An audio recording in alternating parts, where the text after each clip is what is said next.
Question number 3, 4/5 of a number is 10 more than 2/3 of the number, find the number।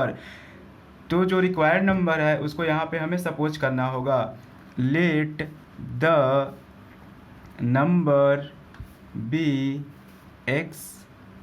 अब क्या कह रहा है, 4/5 ऑफ अ नंबर, तो 4/5 of a number equal to 4x/5। क्यों होगा 4x/5? क्योंकि 4/5 मतलब 4/5 ऑफ अ नंबर क्या है, x है, तो जो नंबर हमने सपोज करा हुआ है वो नंबर x है, तो 4x/5 हो जाएगा। आगे पढ़ो, is 10 more than 2/3 of the number.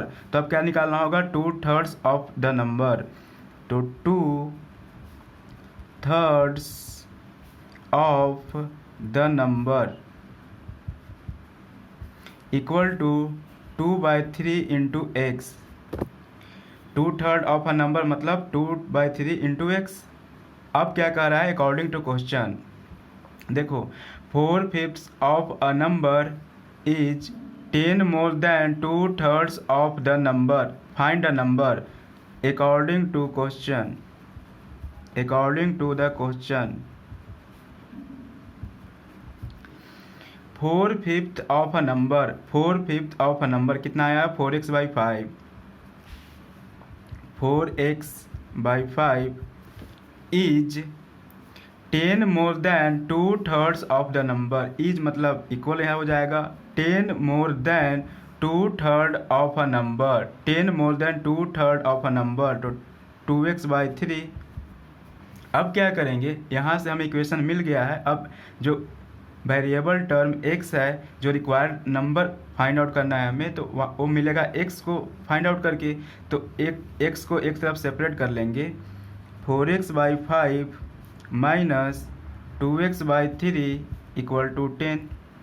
अब क्या करेंगे, 5 और 3 का एलसीएम फाइंड आउट करेंगे, तो 5 और 3 का एलसीएम 15 आ जाएगा। अब 5 से 15 को डिवाइड करेंगे तो 3 टाइम्स में डिवाइड होगा, तो 3 इंटू यहाँ पे क्या है 4x, तो यहाँ 4x आ जाएगा। यहाँ पे साइन माइनस है तो यहाँ पे माइनस आ जाएगा। अब क्या करेंगे, 3 से 15 को डिवाइड करेंगे तो 5 टाइम्स में डिवाइड होगा, तो यहाँ पे 5 आ जाएगा इंटू यहाँ पहले से क्या है 2x, तो यहाँ 2x से मल्टीप्लाई कर देंगे इक्वल टू 10। अब देखो इसको मल्टीप्लाई करोगे तो 12x आ जाएगा माइनस 5 2 जा 10x divided by 15 equal to 10। अब क्रॉस मल्टीप्लाई कर दो। यहाँ पे देखो डिनोमिनेटर टर्म कुछ भी नहीं है। जब भी डिनोमिनेटर टर्म कुछ भी नहीं रहेगा, मतलब अगर केवल नोमिनेटर टर्म दिया रहेगा तो डिनोमिनेटर हमेशा 1 होता है, इस चीज़ को ध्यान रखना। तो यहाँ पे डिवाइडेड बाई 1 कर देंगे। अब क्या करेंगे, क्रॉस मल्टीप्लाई कर देंगे। इसका मल्टीप्लाई इसके साथ करेंगे, इन दोनों के साथ, और इसका मल्टीप्लाई इसके साथ करेंगे। तो 1 का मल्टीप्लाई 12x से करोगे तो 12x ही आएगा, माइनस 1 का मल्टीप्लाई 10x से करोगे तो 10x ही आएगा, इक्वल टू 15 का मल्टीप्लाई 10 से कर दो। तो यहाँ पे 12 है, 12x है, यहाँ पे 10x है। देखो 12x में से 10x जाएगा तो 2x बचेगा, इक्वल टू 150। तो x equal to 150 divided by 2, 2 से 75 टाइम्स में कैंसिल आउट हो जाएगा, तो x इक्वल टू 75। तो जो हमारा रिक्वायर्ड नंबर था, हेंस द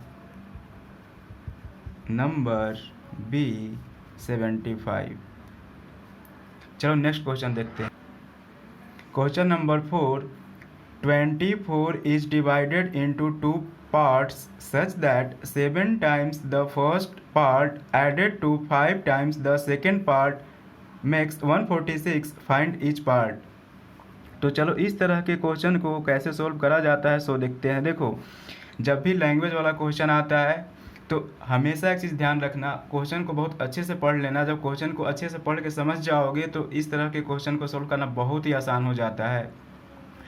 तो यहाँ पे लिखा हुआ है 24 इज डिवाइडेड इनटू 2 पार्ट्स। तो यहाँ सपोज कर लेते हैं, जैसे देखो यहाँ पे 24 है, इसको 2 पार्ट में डिवाइड करना है। तो अगर फर्स्ट पार्ट को x मान लेंगे तो सेकेंड पार्ट क्या हो जाएगा, 24 माइनस एक्स। अब जो ये नंबर आया है सही है कि गलत है, कैसे चेक करेंगे, देखो इन दोनों को ऐड कर दो, अगर ऐड करने के बाद फिर से 24 आ जाता है तो सही है, नहीं आ रहा है तो गलत है। तो let the first part be x, then second part be 24 minus x. First part x है, सेकेंड पार्ट 24 माइनस एक्स है। चलो आगे क्या कह रहा है, 24 is divided into 2 part such that 7 times the first part, मतलब 7 times the first part. First part कितना था, x था, तो 7 टाइम्स कितना हो जाएगा, 7 into x, that means 7x। अब आगे क्या कह रहा है, 5 टाइम्स द सेकेंड पार्ट, तो 5 times the second part equal to 5 into कितना, सेकेंड पार्ट कितना था, 24 माइनस एक्स था, तो 24 माइनस एक्स। तो इसको सिंप्लीफाई करो तो 5 का मल्टीप्लाई 24 से करो तो 120 आ जाएगा, और 5 का मल्टीप्लाई फिर x से करोगे तो -5x आ जाएगा। यहाँ पे साइन माइनस था इसलिए यहाँ पे माइनस आया, तो सेकेंड पार्ट इतना आ गया, मतलब 5 टाइम्स ऑफ सेकेंड पार्ट इतना आ गया। अब क्वेश्चन में क्या कह रहा है, 24 is divided into 2 part such that 7 times the first part added to the 5 times the second part, मतलब 7 टाइम्स फर्स्ट पार्ट का और 5 टाइम्स सेकेंड पार्ट का ऐड करके 146 आ रहा है।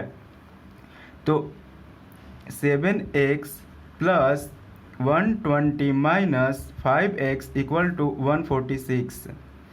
देखो यहाँ पे 7x है, यहाँ पे -5x है, तो 2x आ जाएगा, क्योंकि 7 में से 5 माइनस करोगे 2 आएगा, और इसके साथ जो वेरिएबल टर्म x है वो x रहेगा, इक्वल टू 146 माइनस 120। 120 क्यों किया माइनस, क्योंकि जो कांस्टेंट टर्म है इसको इक्वल के राइट साइड शिफ्ट कर दिया, तो यहाँ पे साइन प्लस है तो इधर आके माइनस हो जाएगा।